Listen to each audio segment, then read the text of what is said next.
সংবাদ সবাইকে স্বাগত জানাচ্ছি। আমি ফিরোজ তোহা। শুরুতেই সংবাদ শিরোনাম জানিয়ে দেব এই মুহূর্তে হাতে পাওয়া সর্বশেষ গুরুত্বপূর্ণ আপডেট আন্তর্জাতিক সংবাদ। শুরুতেই জানাবো, হামলা বন্ধে কোনো অনুরোধ করেনি ইরান, ট্রাম্পের দাবি নাকচ। যুদ্ধ বন্ধে সমঝোতার অংশ হিসেবে ইরান লড়াই থেকে সরে আসতে চেয়েছিল এবং হামলা বন্ধ করতে অনুরোধ করেছিল। যুক্তরাষ্ট্রের প্রেসিডেন্ট ডোনাল্ড ট্রাম্পের এমন দাবি সরাসরি প্রত্যাখ্যান করেছেন ইরানের সামরিক কর্মকর্তারা। এবারে জানাবো, ভারত সীমান্তে অত্যাধুনিক 250 হাউইটজার মোতায়েন করল পাকিস্তান। সামরিক সক্ষমতা বৃদ্ধির অংশ হিসেবে পাকিস্তান ভারতের সীমান্তবর্তী পূর্ব সেক্টরে 250টি চীনা তৈরি SH-15 truck mounted self propelled howitzer মোতায়েন করেছে। গোয়েন্দা সূত্রের বরাতে জানা গেছে, 2025 সালের মে মাসে ভারতের অপারেশন সিঁদুরের পর সামরিক শক্তি বাড়ানোর ক্ষেত্রে ইসলামাবাদের এটি সবচেয়ে বড় পদক্ষেপ। জানাবো, দ্য ইন্টারন্যাশনালের রিপোর্ট, ইরান ঘিরে বিশ্বযুদ্ধের শঙ্কা, যুক্তরাষ্ট্রকে সঙ্গ দেবে উপসাগরীয় জোট। ইরানকে ঘিরে চলমান সংঘাত কেবল মধ্যপ্রাচ্যে নয়, এটি একটি বৈশ্বিক যুদ্ধ। এই সংঘাত ইরান, চীন এবং রাশিয়া একই অক্ষের অংশ। এই সংঘাতে শেষ পর্যন্ত উপসাগরীয় দেশগুলো যুক্তরাষ্ট্রের সঙ্গে যোগ দিয়ে ইরানের সামরিক সক্ষমতার বিরুদ্ধে সরাসরি আঘাত হানবে। এদিকে ইসরায়েলে অস্ত্র সরবরাহ ভারতের মানবতা ও মূল্যবোধের উপর কলঙ্ক, মাহমুদ মাদানি। ভারত থেকে ইসরায়েলে অস্ত্র এবং সামরিক সরঞ্জাম রপ্তানির অভিযোগে উদ্বেগ প্রকাশ করেছেন জমিয়তে উলামায়ে হিন্দের সভাপতি মওলানা মাহমুদ আসাদ মাদানি। তিনি এ ধরনের সরবরাহকে মানবতা ও ভারতের মূল্যবোধের উপর কলঙ্ক আখ্যা দিয়ে অবিলম্বে তা বন্ধ করবার জন্য সরকারের প্রতি জোর আহ্বান জানিয়েছেন। এবারে থাকছে, ইরানকে চাপে ফেলতে সেনাদের কাছে নতুন কৌশল চাইল সেন্টকম। যুক্তরাষ্ট্রের প্রেসিডেন্ট ডোনাল্ড ট্রাম্পের ইরান বিরোধী সামরিক অভিযানের মধ্যে দেশটির সেন্ট্রাল কমান্ড সেনা বিশ্লেষকদের কাছে সৃজনশীল এবং অপরিচালিত উপায়ে ইরানকে চাপে ফেলার নতুন পরিকল্পনা চেয়েছে। সোমবার মার্কিন সংবাদ মাধ্যম CNN-এর এক বিশেষ প্রতিবেদনে এ তথ্য জানানো হয়েছে। এবং সর্বশেষ জানাবো, খুনোখুনি পছন্দ না আমার, ইরানের সঙ্গে চুক্তি করতে চায় ট্রাম্প।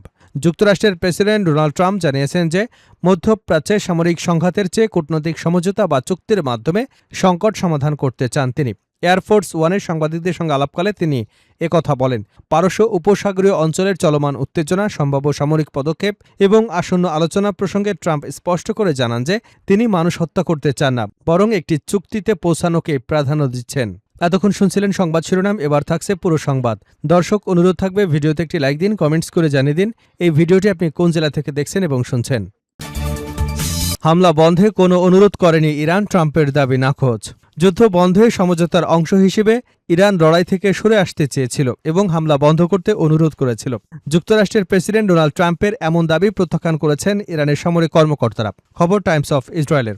রোববার দেশটির রাষ্ট্রনিয়ন্ত্রিত গণমাধ্যমে প্রকাশিত মন্তব্যে নাম প্রকাশ না করা সামরিক সূত্রগুলো ট্রাম্পের বক্তব্যকে মিথ্যা বলে আখ্যা দেয়। তাদের অভিযোগ, উপসাগরীয় অঞ্চলে নেতাদের উপর চাপ সৃষ্টি ও অর্থ আদায়ের উদ্দেশ্যেই ট্রাম্প এ ধরনের বক্তব্য দিয়েছেন। ওই সূত্রগুলো দাবি করেছে, ইরানের সশস্ত্র বাহিনী সর্বোচ্চ প্রস্তুত অবস্থায় রয়েছে। তারা সতর্ক করে বলেছে, যদি আবার যুদ্ধ শুরু হয় তবে তা চূড়ান্ত এবং এতে প্রকৃত শক্তিধরকে তা স্পষ্ট হয়ে যাবে। এর আগে ট্রাম্প ঘোষণা দেন তিনি ইরানের বিরুদ্ধে নতুন হামলা আপাতত স্থগিত রাখার নির্দেশনা দিয়েছেন। তার দাবি, মধ্যপ্রাচ্যে কয়েক দেশের মধ্যস্থতায় 5 মাস ধরে চলা যুদ্ধের অবসান ঘটাতে একটি সমঝোতার মৌলিক কাঠামো তৈরি হয়েছে। পাশাপাশি যুদ্ধ বন্ধে সমঝোতার অংশ হিসেবে ইরান লড়াই থেকে সরে আসতে চেয়েছিল এবং হামলা বন্ধ করতে অনুরোধ করেছিল। সামাজিক যোগাযোগ মাধ্যমে দেওয়া এক পোস্টে ট্রাম্প বলেন, প্রস্তাবিত চুক্তির আওতায় হরমুজ প্রণালী সম্পূর্ণ ও নিঃশর্তভাবে খুলে দেওয়া হবে এবং ইরানের পারমাণবিক হুমকিরও অবসান ঘটবে। ট্রাম্পের ঘোষণার আগে সৌদি যুবরাজ মোহাম্মদ বিন সালমান তার সঙ্গে টেলিফোনে কথা বলেন। বিষয়টি সম্পর্কে অবগত একটি সূত্রের দাবি, ওই আলোচনায় যুক্তরাষ্ট্র ইরানের বিরুদ্ধে সামরিক অভিযান আরও বাড়াতে পারে বলে এমন আশঙ্কার কথা ট্রাম্পকে জানান সৌদি যুবরাজ। ভারতীয় সীমান্তে অত্যাধুনিক 250টি হাউইটজার মোতায়েন করল পাকিস্তান। সামরিক সক্ষমতা বৃদ্ধির অংশ হিসেবে পাকিস্তান ভারতের সীমান্তবর্তী পূর্ব সেক্টরে 250টি চীনা তৈরি SH-15 truck mounted self propelled howitzer মোতায়েন করেছে। গোয়েন্দা সূত্রের বরাতে জানা গেছে, 2025 সালের মে মাসে ভারতের অপারেশন সিঁদুরের পর সামরিক শক্তি বাড়ানোর ক্ষেত্রে ইসলামাবাদের এটি সবচেয়ে বড় পদক্ষেপ। চীনের রাষ্ট্রীয় প্রতিষ্ঠান নরিনকোর তৈরি 155 মিলিমিটারের SH-15 হাউইটজার 6x6 স্যাসিজের উপর বসানো এবং এতে 400 হর্স পাওয়ারের ডিজেল ইঞ্জিন রয়েছে। অস্ত্রটি 30 থেকে 40 কিলোমিটার পর্যন্ত ন্যাটো সামঞ্জস্যপূর্ণ গোলাবারুদ নিক্ষেপ করতে পারে এবং রকেট প্রজেক্টাইলের মাধ্যমে এর সর্বোচ্চ পাল্লা ৫০ কিলোমিটার পর্যন্ত হতে পারে। এছাড়া এর স্বয়ংক্রিয় ফায়ার কন্ট্রোল সিস্টেম এবং হাইড্রোলিক ব্যবস্থার কারণে এটি দ্রুত অবস্থান পরিবর্তন করে প্রতি মিনিটে ৬ রাউন্ড পর্যন্ত ফায়ার করতে সক্ষম। এই অস্ত্র মোতায়েন চীন এবং পাকিস্তানের ক্রমবর্ধমান গভীর প্রতিরক্ষা সম্পর্কেরই বহিঃপ্রকাশ। সম্প্রতি পাকিস্তানের সেনাপ্রধান আসিম মুনির বেজিং এবং ইসলামাবাদের সম্পর্ককে অনন্য বলে অভিহিত করেছেন। চলতি বছর পাকিস্তান তাদের প্রতিরক্ষা বাজেট ১৮% বাড়িয়ে ৩ ট্রিলিয়ন রুপিতে উন্নীত করেছে। উল্লেখ্য, গত বছর অপারেশন সিঁদুরের পর পাকিস্তান ভারতের সাথে সংঘর্ষে এই চীনা অস্ত্রের চমৎকার পারফরম্যান্সের কথা দাবি করেছিলেন। ইরান ঘিরে বিশ্বযুদ্ধের শঙ্কা, যুক্তরাষ্ট্রকে সঙ্গ দেবে উপসাগরীয় জোট। ইরানকে ঘিরে চলমান সংঘাত কেবল মধ্যপ্রাচ্যের নয়, এটি একটি বৈশ্বিক যুদ্ধ। এই সংঘাতে ইরান, চীন ও রাশিয়া একই অক্ষের অংশ। এই সংঘাতে শেষ পর্যন্ত উপসাগরীয় দেশগুলো যুক্তরাষ্ট্রের সঙ্গে যোগ দিয়ে ইরানের সামরিক সক্ষমতার বিরুদ্ধে সরাসরি আঘাত হানবে। নিউ ইয়র্কের সাংবাদিক ম্যানাস ক্র্যানিকে দেওয়া এক সাক্ষাৎকারে এমন মন্তব্য করেছেন যুক্তরাষ্ট্রের প্রেসিডেন্ট ও পররাষ্ট্রমন্ত্রী ও সিআইএ পরিচালক মাইক পম্পেও। দ্য ন্যাশনালকে দেওয়া সাক্ষাৎকারে পম্পেও বলেন, এটি মধ্যপ্রাচ্যের যুদ্ধের চেয়েও বড়। এটি একটি বৈশ্বিক যুদ্ধ, এতে কোনো সন্দেহ নেই। শেষ পর্যন্ত উপসাগরীয় দেশগুলো যুক্তরাষ্ট্রের সঙ্গে একত্রিত হয়ে ইরানের সামরিক সক্ষমতার বিরুদ্ধে একটি নির্ণায়ক পদক্ষেপ নেবে বলে বিশ্বাস করেন। সাক্ষাৎকারে ইসরায়েলের প্রধানমন্ত্রী বেঞ্জামিন নেতানিয়াহু এবং মার্কিন প্রেসিডেন্ট ডোনাল্ড ট্রাম্পের সম্পর্ক নিয়ে আরও সমালোচনা করেন। ইরানের শাসন পরিবর্তনের সম্ভাবনা, যুদ্ধ পরবর্তী উপসাগরীয় ঐক্যের মডেল হিসেবে আব্রাহাম অ্যাকর্ডস এবং বর্তমান পরিস্থিতিতে দুই রাষ্ট্রভিত্তিক সমাধান কতটা বাস্তবসম্মত তা নিয়েও আলোচনা করেছেন। তিনি দাবি করেন, ইরানের উপর আরোপিত অর্থনৈতিক চাপ দেশটির অভ্যন্তরীণ জীবনযাত্রাকে এরই মধ্যে দৃশ্যমানভাবে ক্ষতিগ্রস্ত করেছে, যদিও বাইরের বিশ্ব এই প্রভাব পুরোপুরি দেখতে পাচ্ছে না। একই সঙ্গে তিনি চলমান সংঘাতের অবসানের জন্য একটি বাস্তবসম্মত রোডম্যাপের কথা তুলে ধরেন। সংঘাতের অবসানের রূপরেখা হিসেবে তিনি ৩টি বিষয়ের উপর জোর দেন: অবিরাম অর্থনৈতিক চাপ, কূটনৈতিক তৎপরতা এবং মানসিক চাপ। তার মতে এই 3টি পদক্ষেপ একসঙ্গে চালাতে হবে। তিনি জানান, ইরানের পারমাণবিক কর্মসূচি, ব্যালিস্টিক ক্ষেপণাস্ত্র উন্নয়ন এবং সন্ত্রাসবাদের সমর্থন বন্ধ করার লক্ষ্য নিয়ে ট্রাম্প নেতানিয়াহুর মধ্যে মৌলিক কোনো পার্থক্য নেই। তিনি আরও দাবি করেন, চীন ইরানের ক্ষেপণাস্ত্র ও আকাশ প্রতিরক্ষা ব্যবস্থা পাঠানোর প্রস্তুতি নিচ্ছে।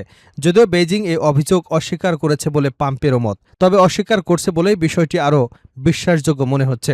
ইরানের উপর অর্থনৈতিক চাপ আরও বাড়ানোর পক্ষে মত দিয়ে তিনি বলেন, নিষেধাজ্ঞা এড়িয়ে যাওয়া, ইরানের তেল কিনছে, বিশেষ করে রাশিয়া এবং চীনের বিরুদ্ধে আরও কঠোর ব্যবস্থা নেওয়া উচিত। পম্পের ভাষায়, আমাদের অর্থনৈতিক চাপ ইরানের ভেতরে বাস্তব প্রভাব ফেলছে। বাইরে থেকে তা কম দেখা গেলেও আজ ইরানের দোকানের তাক আগের মতো পূর্ণ নয় এবং সাধারণ মানুষের জীবনযাত্রা আরও কঠিন হয়ে উঠেছে। সামরিক অভিযানের ক্ষেত্রে তিনি বলেন, বেসামরিক লক্ষ্যবস্তু এড়িয়ে ইরানের সামরিক অবকাঠামো ধ্বংস করা উচিত। একই সঙ্গে তিনি দাবি করেন, ইরান ইসরায়েলের পরিবর্তে উপসাগরীয় দেশগুলোকে লক্ষ্যবস্তু করছে, কারণ তেহরান মনে করে এসব দেশ শক্ত প্রতিরোধ গড়ে তুলবে না। তবে পম্পেরও বিশ্বাস, উপসাগরীয় দেশগুলো শেষ পর্যন্ত এই অবস্থান থেকে সরে এসে যুক্তরাষ্ট্রের সঙ্গে একযোগে ইরানের বিরুদ্ধে পদক্ষেপ নেবে। হরমুজ প্রণালীর ভবিষ্যৎ নিয়ে প্রশ্নের জবাবে পম্পে বলেন, বিশ্বের জন্য একটি গুরুত্বপূর্ণ অবাধ হরমুজ প্রণালী অপরিহার্য। তার ভাষায়, বিকল্পটি অকল্পনীয়। আগামী 1 দশক ইরানের কাছ থেকে হরমুজ প্রণালী ভাড়া নিয়ে ব্যবহার করবার চিন্তা কোনোভাবেই বাস্তবসম্মত নয়।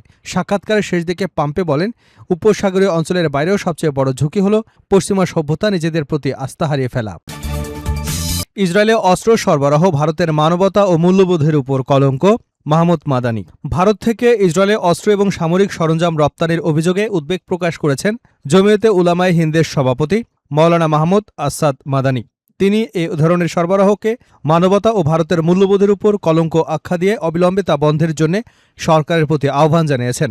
রোববার সামাজিক যোগাযোগ মাধ্যম এক্সে দেওয়া জমিয়তে উলামায়ে হিন্দের এক বিবৃতিতে মাওলানা মাদানি বলেন, নির্দোষ বেসামরিক নাগরিক, নারী ও শিশুদের নির্বিচারে হত্যাকাণ্ডে ব্যবহৃত হচ্ছে যেসব অস্ত্র, এটি জানা সত্ত্বেও অস্ত্র সরবরাহ করা একটি অপরাধমূলক কাজ, যা গণহত্যায় সহযোগিতার সমতুল্য। তিনি আরও বলেন, এটি কেবল আন্তর্জাতিক আইনে নির্লজ্জ লঙ্ঘনই নয়, বরং মানবতা এবং ভারতের মূল্যবোধের উপর এক গভীর বিশ্বাসঘাতকতা। সম্প্রতি আন্তর্জাতিক মানবাধিকার সংস্থা অ্যামনেস্টি ইন্টারন্যাশনালের এক অনুসন্ধানী প্রতিবেদনে এসেছে, 2023 সালের অক্টোবর থেকে 2025 সালের নভেম্বর পর্যন্ত ভারতের সরকারি এবং বেসরকারি কয়েকটি প্রতিষ্ঠান ইসরায়েলে উল্লেখযোগ্য পরিমাণ অস্ত্র, গোলাবারুদ এবং সামরিক সরঞ্জাম সরবরাহ করেছে। তবে অভিযোগের বিষয়ে ভারতের পররাষ্ট্র মন্ত্রণালয় জানিয়েছে, দেশ থেকে রপ্তানি করা ডুয়াল ইউজ পণ্যগুলো কঠোর আইনগত এবং নিয়ন্ত্রক ব্যবস্থার আওতায় অনুমোদন দেওয়া হয়। মন্ত্রণালয়ের দাবি, ভারতের সব ধরনের রপ্তানি কার্যক্রম জাতীয় আইন, রপ্তানি নিয়ন্ত্রণ নীতি এবং আন্তর্জাতিক বাধ্যবাধকতার সঙ্গে সামঞ্জস্য রেখে পরিচালিত হয়। মাওলানা মাদানি বলেন, ভারত ঐতিহাসিকভাবে ফিলিস্তিনি জনগণের অধিকার, ন্যায্য দাবির প্রতি সমর্থন জানিয়ে এসেছে। তাই একদিকে নিরপেক্ষ অবস্থানের কথা বলা, অন্যদিকে ইসরায়েলের সামরিক সরঞ্জাম সরবরাহ করা ভারতের দীর্ঘদিনের নীতির সঙ্গে সামঞ্জস্যপূর্ণ নয়। তিনি কেন্দ্রীয় সরকারের প্রতি আহ্বান জানিয়ে বলেন, সরকারি ও বেসরকারি উভয় খাতে প্রতিরক্ষা প্রতিষ্ঠার মাধ্যমে ইসরায়েলে অস্ত্র এবং সামরিক সরঞ্জাম রপ্তানি অবিলম্বে বন্ধ রাখা উচিত।